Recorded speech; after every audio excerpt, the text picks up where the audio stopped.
Hi everybody, I welcome you all to video lecture number 1 of mathematics, chapter number 6, lines and angles. First of all, I would like to mention that this chapter is very much important for the next 3 or 4 chapters that are following this. That is chapter number 7, 8, 9 and 10. If you are not understanding properly the concepts of this chapter, if you are not properly understanding how the sums are being done in this chapter, you will not be able to have a good grip on the upcoming chapters. So I request you to please pay utmost attention while watching the video lectures as well as complete your work regularly. Secondly, a few parents, students have called me. It's their first term examination is going to be started from 26th October. Please do something. Now see, my job is to teach you, is to provide you proper concepts, is to clear your doubts, is to make you able to learn the topics thoroughly.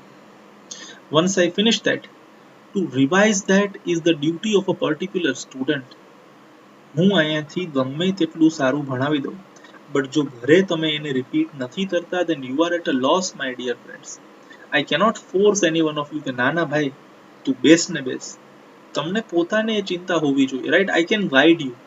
તમને doubts હોય ત્યાં તમે 50 વાર phone કરો, મારી પાસે આવીને તમે રૂબરૂ સોલ્વ કરાવી જાઓ, રાઈટ? બટ એટલી બુદ્ધિ તમારામાં બી છે કે 26 તારીખે એક્ઝામ છે, આજે 12 તારીખ થઈ ગઈ છે, there are only 13 or 14 days left.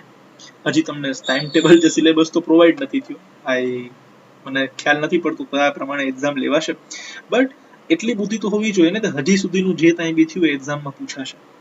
At least start preparing that. તમારી પાસે સુવિધા છે, તમારી પાસે બધા વિડીયો લેક્ચર્સ છે, you can revisit them.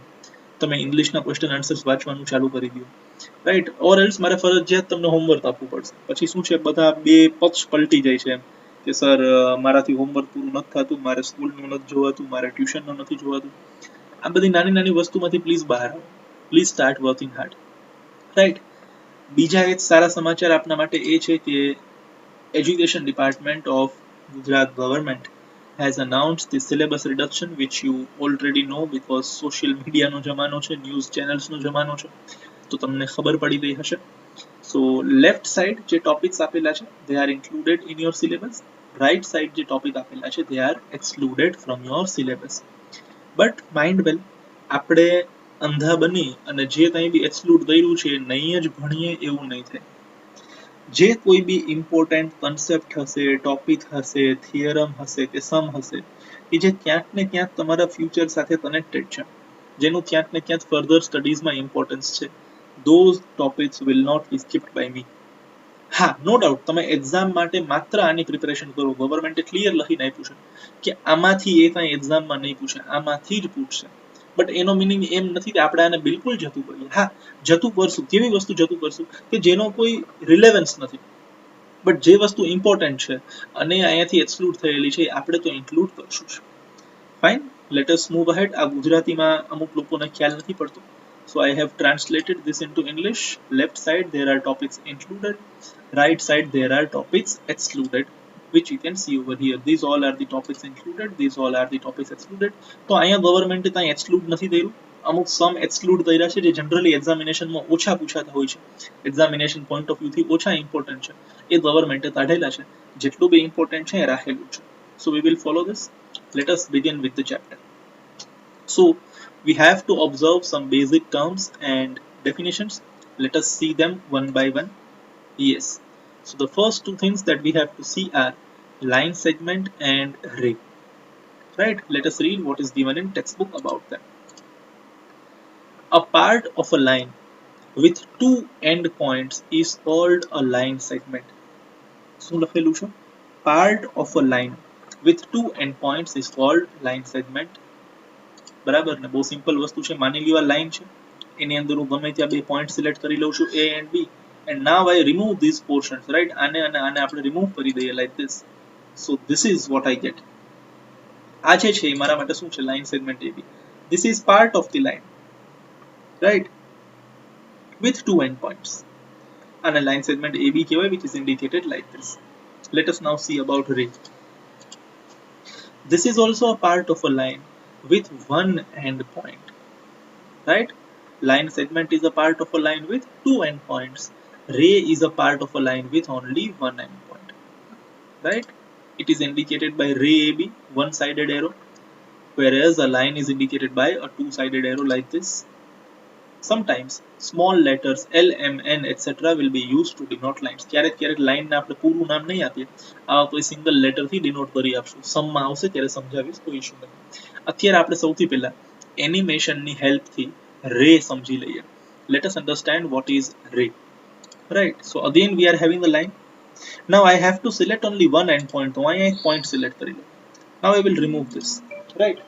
I will just simply remove this. તો આ જે છે મારી પાસે, this is continuous on one side, discontinuous on other side, right? It is having only one endpoint. Such an arrangement is called ray. This is a part of line with only one endpoint and this is called ray. I hope this is very much clear to you. અને નામ આપવા માટે આપણે અહીંયા એક બીજો point select કરશું B. આ end point નથી, just નામ આપવા માટે આપણે અહીંયા B select કરીએ છીએ અને હવે આનું નામ આપણે આપી દઈશું ray AB, right? We will call this as ray AB. Fine, like this. It is having one endpoint and continuous on the other side. So a line is continuous on both the sides. Ray is continuous on one side. However, a line segment is not continuous on either of the side. એ બંનેમાંથી એક side બી ખેંચાતી નથી, એમને છે. Fine. Let us move ahead and see the next topic, that is about collinear and non-collinear points. If three or more points lie on the same line, they are called collinear points. Otherwise they are called non-collinear points. ત્રણ કરતા વધારે point જો એક જ લાઈનમાં હોય તો એને કોલિનિયર કહેવાય, ન હોય તો એને નોન કોલિનિયર કહેવાય. Please pause the video and write this much in your CW. Theory લખવી ખૂબ જ ઇમ્પોર્ટન્ટ છે. એટલે શું છે પછી એક્ઝામમાં છેલ્લે તમે અહીંયાથી નથી વાંચતું, તમે એક્ઝામના આગલા દિવસે શું કરો છો, સમ ભરી લ્યો છો ખાલી. પછી એક્ઝામમાં પૂછાય ડિફાઇન રે, એક્ઝામમાં પૂછાય ડિફાઇન કોલિનિયર પોઈન્ટ્સ અને આપણને આવડતું હોય ને એના કરતા બેટર છે ત્યાં લખી નાખો please, right? Let us move ahead and see angles. An angle is formed when two rays originate from the same end point. શું લખેલું છે? Two rays originate from the same end point. The rays making an angle are called arms of the angle and the end point is called vertex of the angle. સમજી લઈએ આપણે આને. એક point હોવો જોઈએ અને બે રે હોવી જોઈએ. તો આ એક point છે which is called vertex. અને આની ઉપર બે રે આવશે like this. See, this is the first ray, this is the second ray. I hope this is clear with the animation. Fine. So આ જે બંને રે છે એને શું કહેવાય? Arms of the angle, one vertex and two arms. તો અહીંયા જે મારી પાસે બન્યું that is known as angle. Right. Now there are different types of angles. તમે ભણી ગયા છો acute angle, right angle, obtuse angle, etc. એ આપણે ભણી લઈએ અને સાથે સાથે એંગલના અલગ અલગ કોમ્બિનેશન અને નવી ટાઈપના એંગલ બી જોઈ લઈએ. Right, so the angle that you are seeing on your screen now is an acute angle. Any value 90 કરતા લેસ છે. તમે જુઓ આની અને આની વચ્ચે આ જે ગેપ છે that is known as angle, which is acute, જેની વેલ્યુ 0 થી લઈને 90 ની વચ્ચે છે. If I measure this, right, એના મેઝરમેન્ટને સપોઝ હું x કહી દઉં તો I can say that 0 less than or equal to x less than or equal to 90. It means that acute angle નું મેઝરમેન્ટ 0 અને 90 ની વચ્ચે હોય છે.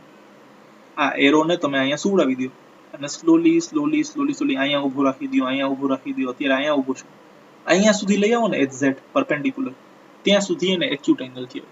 એની નીચેની બધી વેલ્યુ શું છે? એક્યુટ એંગલ, બરાબર ને? Next let S C again, this is vertex. These are the two arms and now you can see the two arms are perpendicular to each other.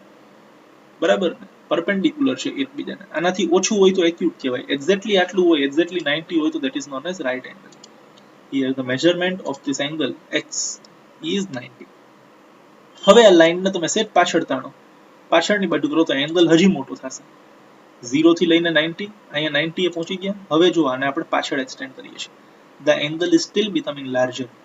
આને તમે અહીંયા હોય ને ત્યાંથી લઈને પાછળ સુધી સુવડાવી દો, ત્યાં સુધી એને obtuse angle કહેવાય.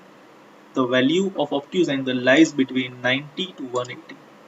આ જે મેઝરમેન્ટ x છે that lies between 90 to 180. 90 એટલે એક્ઝેક્ટ અહીંયા અને 90 થી પાછળ નીચે સુવડાવી દો, જ્યાં સુધી આ સ્ટ્રેટ લાઈન બની જાય ત્યાં સુધી એને obtuse angle કહેવાય. Fine, I hope this is clear to you. તો આ ત્રણ તો તમે ભણેલા છો. નેક્સ્ટ આપણે થોડુંક નવીનતા વાળું ભણી લઈએ, that is straight angle. મતલબ જે બે આર્મ્સ છે એંગલના એ એકબીજાની બિલકુલ ઓપોઝિટ ડિરેક્શનમાં છે. The arms of the angles lie exactly in opposite direction to each other, like this. Suppose this is vertex. એક આર્મ રાઈટ સાઈડ જાય છે, બીજો લેફ્ટ સાઈડ જાય છે. They are totally opposite in direction. તો અહીંયા જે એંગલ બને છે અત્યારે, that is known as straight angle. મતલબ આ લાઈન છે અને લાઈન ઉપરનો આ જે કમ્પ્લીટ એંગલ બને છે that is known as straight angle, જેની વેલ્યુ 180 છે અહીંયાથી લઈને અહીંયા સુધી. આટલું તો તમને બી ખ્યાલ છે. તમે પેલું શું કહેવાય પ્રોટ્રેક્ટર તમે યુઝ કરેલું હશે, એની ઉપર સેમી સર્કલ જેવું હોય ને પ્રોટ્રેક્ટર, 180 ડિગ્રી તમે એમાં મેજર કરી શકો. અને એક પેલું રાઉન્ડર હોય મોટા સર્કલ જેવું, એમાં તમે 360 ડિગ્રી મેજર કરી શકો. Right, so this is straight angle 180 અહીંયાથી લઈને અહીંયા સુધી. ફાઇન. હવે આપણે વાર્તા આવે છે રિફ્લેક્સ એંગલની. અગેન રિફ્લેક્સ એંગલ સમજવા માટે પહેલા આપણે એક નોર્મલ એંગલ ડ્રો કરીએ. જો આ છે ને આના જેવું જ છે, રાઈટ, આના જેવું જ છે. બટ અહીંયા આપણે અંદરનો એંગલમાં આપ્યો, બે આર્મ્સના ઇન્ટિરિયરમાં. અહીંયા બહાર બી એક એંગલ બને છે. See these are two arms. આના વચ્ચે આપણે અહીંયા મેજરમેન્ટ લઈએ છીએ તો એક્યુટ એંગલ મળે છે, ધેટ ઇઝ ઇન્ટિરિયર. અહીંયા એક્સટીરિયર, અહીંયાથી લઈને અહીંયા સુધી બી માપી શકું ને, લાઈક ધીસ, બહારની સાઈડ. બરાબર ને? આ જે એંગલ છે અંદર સિવાયનો, બહારની સાઈડ, એને રિફ્લેક્સ એંગલ કહેવાય. અને એની વેલ્યુ હંમેશા 180 થી વધારે હશે અને 360 થી ઓછી હશે. The measurement of this reflex angle always lies between 180 and 360. Why? હંમેશા 180 અને 360 ની વચ્ચે એની વેલ્યુ શું કામ હશે? જો રિફ્લેક્સ એંગલ આનો બી પોસિબલ છે, આનો બી પોસિબલ છે, આનો બી પોસિબલ છે. માની લ્યો આ એક્યુટ એંગલ છે, આની વેલ્યુ 60 છે. હવે અહીંયા જોઈ લે ને, અહીંયા અંદરની સાઈડ વેલ્યુ 60 છે, તો બહારની સાઈડ કેટલી હશે? 360 માંથી 60 માઇનસ. સિમ્પલ. જો સમજો આરામથી, અહીંયાથી હું સ્ટાર્ટ કરું અને આ કર્સરને ફેરવી અને અહીંયા પાછો લઈ આવું તો પૂરેપૂરો રાઉન્ડ હું ફરી ગયો. કમ્પ્લીટ સર્કલની અંદર 360 ડિગ્રીઝ હોય. 360 માંથી આ જે એક્યુટ એંગલ છે એના 60 તો વયા ગયા, તો 360 માંથી આ 60 વયા ગયા, તો બાકીનું આ રેડ કલરનું વધ્યું ને, શું વધ્યું? 300. નાઉ 300 લાઈઝ બિટવીન 180 and 360. એવી જ રીતના અહીંયા જોઈ લો, આની વેલ્યુ 90 છે. હવે આની બહારનો એંગલ અહીંયાથી લઈને આટલું શું મળી જશે? 360 માંથી આવડા 90 વયા ગયું, તો બહાર શું વધ્યું? 270. That 270 is known as reflex angle of 90. તો એક વસ્તુ યાદ રાખો, ગમે તે એંગલ તમને આપેલો હોય અને એનો રિફ્લેક્સ એંગલ તમારે ફાઇન્ડ કરવો છે તો તમારે એને 360 માંથી માઇનસ કરવું પડશે. For example, if somebody tells me that find the reflex angle of 30, so what I have to do? I have to subtract 30 from 360. એટલે મારે 360 minus 30 કરવું પડશે. કોઈ મને કહે કે ભાઈ 100 નો રિફ્લેક્સ એંગલ ફાઇન્ડ કરો, તો 360 minus 100 એટલે 260. Right? Please pause the video and write all this in your CW. Once you finish writing this, let us move ahead. બરાબર, આ બધાની ડેફિનેશન છે. An acute angle measures between 0 and 90. Right angle is equal to 90. Obtuse angle is greater than 90 but less than 180. Straight angle is equal to 180. Angle which is greater than 180 but less than 360 is called reflex angle. આટલું આપણે હમણાં previous સ્લાઇડમાં ભણ્યા, એ બધાની definition textbook પ્રમાણે આવી છે. બે અલગ વસ્તુ આનાથી જોઈ લઈએ. First, two angles whose sum is 90 degree are called complementary angles. ગમે તે બે એંગલ જેનો ટોટલ 90 થતો હોય એને કોમ્પ્લિમેન્ટરી એંગલ્સ કહેવાય. ફોર એક્ઝામ્પલ 30 and 60, બંનેને પ્લસ કરો, 30 plus 60 gives us 90, તો એ બંને કોમ્પ્લિમેન્ટરી એંગલ કહેવાય. ફોર એક્ઝામ્પલ 50 and 40, 50 અને 40 બંનેને પ્લસ કરો, 90 આવી જશે. Again they both are called complementary angles. Fine.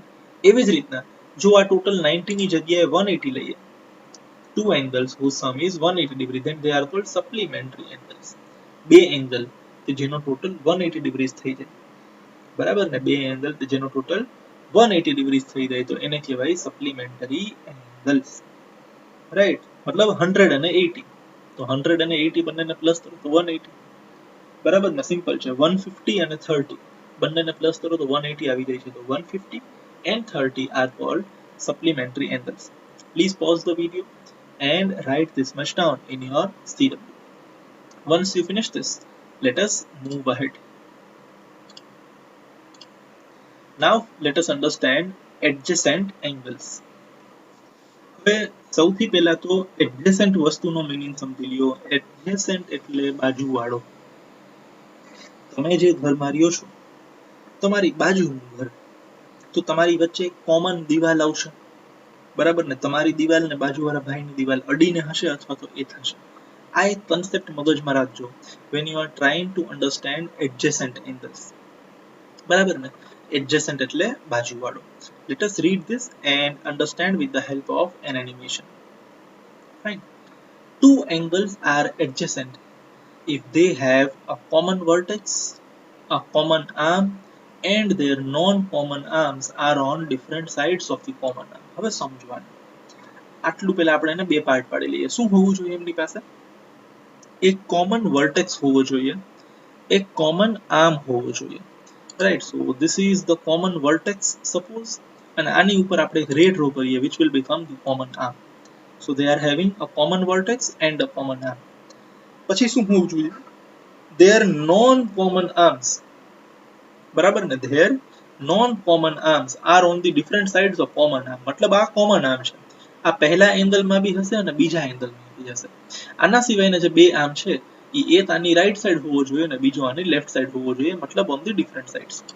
So suppose this is the common arm. હવે અહીંયા જુઓ તમે, first angle, here we are having second angle. So the ones which we are seen with the red color are the non-common arms, અને જે blue કલરનું દેખાય છે that is common arm. હવે આ બંનેને હું નામ આપી દઉં, સપોઝ અહીંયા A નામ આપી દઉં, અહીંયા C, તો I am having two angles A B D.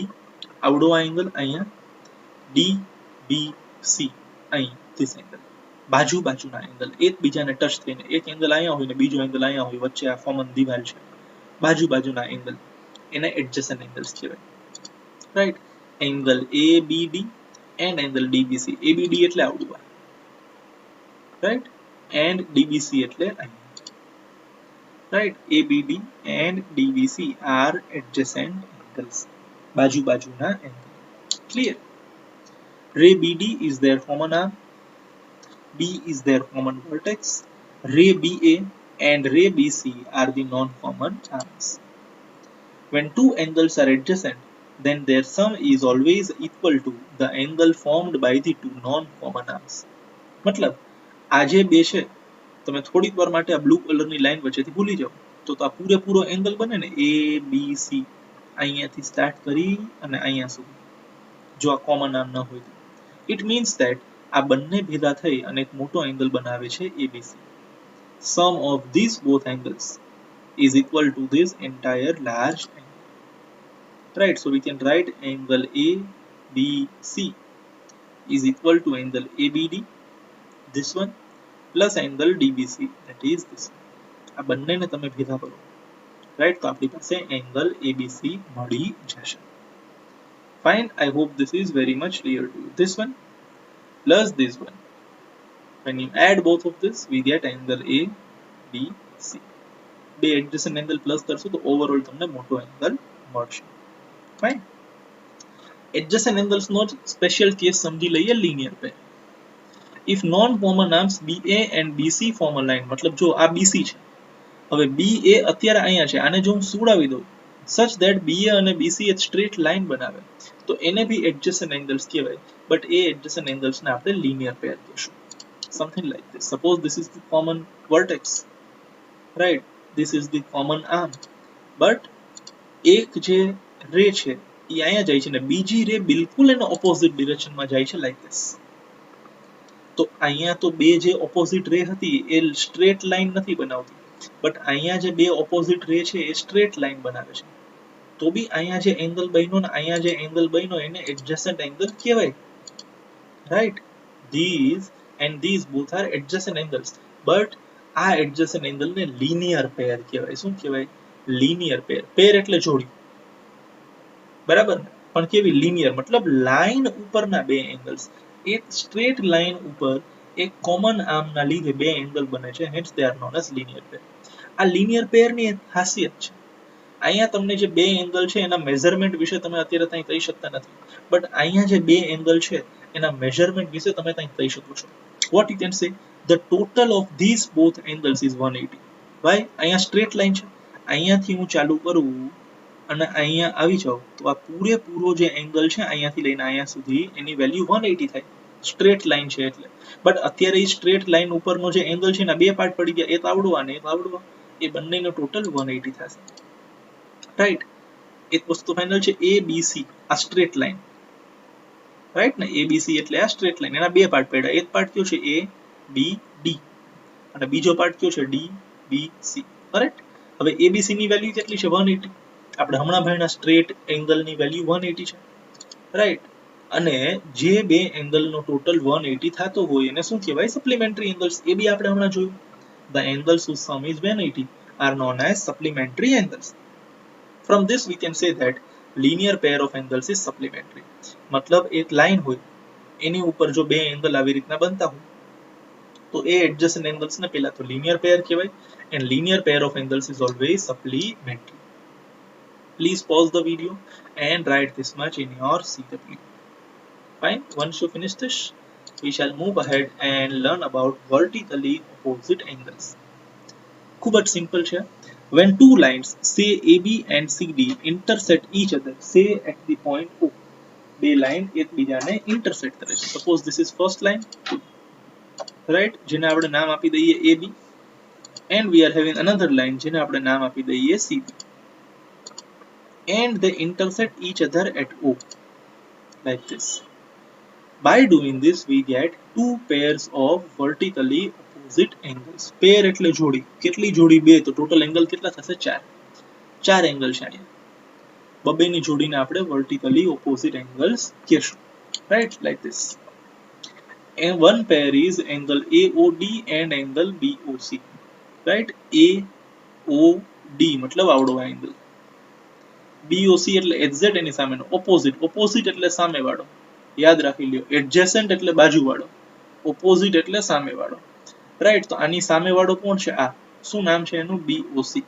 So AOD and BOC are vertically opposite angles, and what is more interesting is these both are equal to each other. જેટલી આની value છે એટલી જ આની value છે. એવી જ બીજી બે જોડી કઈ વધી, એક આવડું અને એક આવડું, right. AOC and BOD, AOC BOD, these both are vertically opposite angles again, marked by the red color, right. These both are vertically opposite angles, and vertically opposite angles are equal to each other. मतलब જેટલી value આની છે એટલી જ value આની છે, જેટલી value આની છે એટલી જ વેલ્યુ આની છે. Please pause the video and write this down in your CW. Once you finish writing this, we shall move ahead to intersecting and non-intersecting lines. ખૂબ જ simple concept છે. તમે પેપર ઉપર બે લાઈન ડ્રો કરો તો એમાં બે જ કેસીસ પોસિબલ છે. કાં તો એ બે લાઈન એકબીજાને ઇન્ટરસેક્ટ કરશે, જો ઇન્ટરસેક્ટ કરે તો એને ઇન્ટરસેક્ટિંગ લાઇન્સ કહેવાય, અને જો એ એકબીજાને ઇન્ટરસેક્ટ ન કરે તો પછી ડેફિનેટલી એ બંને લાઈન પેરેલલ હશે. સો two lines are either intersecting or non-intersecting, and if they are non-intersecting they are known as parallel lines, right. The length of common perpendiculars at different points on these parallel lines is the same. This is known as distance between parallel lines. मतलब P થી લઈને R ઉપર હું જો એક straight line draw કરું કે જે પરપેન્ડિક્યુલર હોય અહીંયા, બરાબર ને, એને PR જે હું ડ્રો કરીશ that is known as distance between these two lines. એવી જ રીતના Q થી લઈને S સુધી એક સ્ટ્રેટ લાઈન ડ્રો કરું જે પરપેન્ડિક્યુલર હોય તો એ બંને પેરેલલ લાઈનની વચ્ચેનો ડિસ્ટન્સ મને આપશે. Please pause the video and write this in your CW. Let us move ahead to axiom 6.1. If a ray stands on a line, then the sum of two adjacent angles so formed is 180 degrees. આ આપણે ભણી ગયા હમણાં, એકવાર પાછું લઈ લઈએ. If a ray stands on a line, સૌથી પહેલા તો એક લાઈન ડ્રો કરીએ, એની ઉપર એક રે ડ્રો કરીએ. Suppose this is line AB, એની ઉપર અહીંયા એક રે ડ્રો કરીએ, એને આપણે નામ આપી દઈએ OC, right. This is a straight line, એની ઉપર એક રે ડ્રો કરી. તો હવે બે એડજેસન્ટ એંગલ બન્યા, એક તો આવડું આ AOC, this one, બીજો આ બન્યો BOC. આ બંને એડજેસન્ટ એંગલ્સ તો કહેવાય જ, બટ આ બંને એડજેસન્ટ એંગલનો ટોટલ કેટલો થશે 180. વાય? આ સ્ટ્રેટ લાઈન છે ને, સ્ટ્રેટ લાઈનના પૂરેપૂરા એંગલની વેલ્યુ કેટલી હતી 180. આ રે ડ્રો કરીને તમે એના બે પાર્ટ પાડી દીધા તો આનો અને આનો ટોટલ કરો તો એ 180 જ આવશે. પહેલી વસ્તુ. બીજી વસ્તુ, આને યાદ રાખવાનું છે T તરીકે. જો આ T બને છે, સ્ટ્રેટ લાઈન નીચે આ થોડીક આડી લાઈન છે બટ અલ્ટિમેટલી T બને છે, તો t બનશે તો એથ એંગલ આ સાઈડ હશે, એથ એંગલ આ સાઈડ હશે, એ બંનેનો ટોટલ હંમેશા 180 હશે. Fine. This angle BOC, another angle AOC, the total of these both angles is 180. અહીંયાથી ચાલુ કરીને અહીંયા સુધી, which is a straight line. So AOC plus BOC is 180, means AOC and BOC are called linear pair of angles, and linear pair of angles are always supplementary. Fine. Another example, પાછી એક straight line લઈએ, એને નામ આપી દઈએ આપણે AB, એની ઉપર એક રે ડ્રો કરીએ જેને આપણે નામ આપી દઈએ OC. હવે જો સેમ જ કન્સેપ્ટ છે, અહીંયા તમે આવો t દેખાય છે, અહીંયા આડો t દેખાય છે. કન્સેપ્ટ ઇઝ કે એક સ્ટ્રેટ લાઈન હોય એની ઉપર ગમે ત્યાં તમે આડી આવડી ગમે તેમ રે ડ્રો કરો, તમને બે પાર્ટ મળશે અને બંને પાર્ટનો ટોટલ હંમેશા 180 થશે. This is first angle, this is second angle. The total of both is 180 degrees. Fine. I hope this is very much clear to you. હવે જો અહીંયા બી આપણી પાસે બે adjacent angles છે. These and these both are adjacent angles, but their total is not 180. Why? આ straight line નથી. અહીંયા જો straight line નથી, અહીંયા a ઉપર છે, અહીંયા નીચે હોત ને straight line તો બંને supplementary કહેવાય. અહીંયા બી બંનેનો total 90 થાય છે, 180 નહીં થાય. ભાઈ આ અહીંયા સુતેલું નથી, બરાબર ને? આવી રીતના છે. These both are also adjacent angles, these both are also adjacent angles, but their total is not 180, right? Because they are not linear pairs. આ linear pair નથી, આ linear pair નથી, લાઈન ઉપરના બે એંગલ નથી. Clear? Let us now understand axiom 6.2. If the sum of two adjacent angles is 180, then the non-common arms of the angles form a line. Exactly an opposite. આ શું કહે છે આપણને? જો એક લાઈન હોય અને એની ઉપર એક આડો આમ ડ્રો કરવામાં આવે, મતલબ આને લાઈન ઘોષિત કરી દીધી છે, આવડી આ એક લાઈન છે અને એની ઉપર તમે આમ ડ્રો કરો, then the total of the adjacent angles will be 180. અહીંયા એનું ઓપોઝિટ છે. જો બે એડજેસન્ટ એંગલનો ટોટલ 180 હોય, જો બે એડજેસન્ટ એંગલનો ટોટલ 180 હોય, તો એ એંગલ જે લાઈન ઉપર ડ્રો થયે, જે આર્મ્સ ઉપર ડ્રો થયેલા છે, એ એક લાઈન બનાવશે. So if there is a line, the total of the adjacent angles is 180. If total of the adjacent angles is 180, then the part on which these angles are formed is a line. Vice versa, right? Please pause the video and write this down in your CW. Next, we have to study theorem 6.1, which we will include in the next video lecture. You have to write all this in your CW one time and send me the photos of this. અથવા તો PDF બનાવીને કમ્પલસરીલી send કરવાની છે. જે લોકો send નહીં કરે એ લોકોને હું ગ્રુપમાંથી રિમૂવ કરી દઈશ, irrespective of whether you have paid fees or not. Fees ભરેલી હશે તો બી હું તમને ગ્રુપમાંથી કાઢી નાખીશ, બીકોઝ તમે કામ કરતા નથી. પેરેન્ટ્સ પછી મને કહે છે સર આ ત્યાં ધ્યાન નથી આપતા. ધ્યાન આપો તમારા, right? Please send me the homework till the next day. Next video lecture આવે એની પહેલા તમારે મને હોમવર્ક સેન્ડ કરવાનું છે. Thank you very much. Good bye.